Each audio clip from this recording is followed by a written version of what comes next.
Today is probably one of the most difficult cases that I've come across, and it is essentially a very, very compact, dense mass of hair and oxidized wax, which is why it looks so dark in color. And what you're seeing is actually the second attempt. So the first time I saw this patient, it was literally like a brick wall, made absolutely no progress. So I sent him away for a week to very liberally apply olive oil to this ear, and now what you're seeing is the second attempt after all that oil.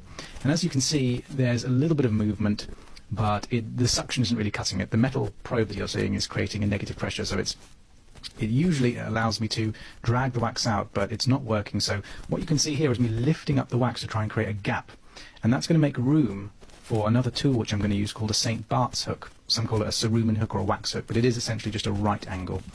And I very rarely reach for manual tools, but in this particular case I had absolutely no choice. I had to do something different to try and leverage it out.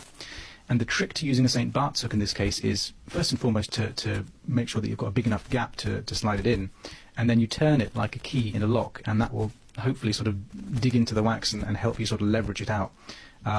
So it's not as easy to use as the suction, but in this particular case I needed something else to help kind of loosen it up and drag it forwards.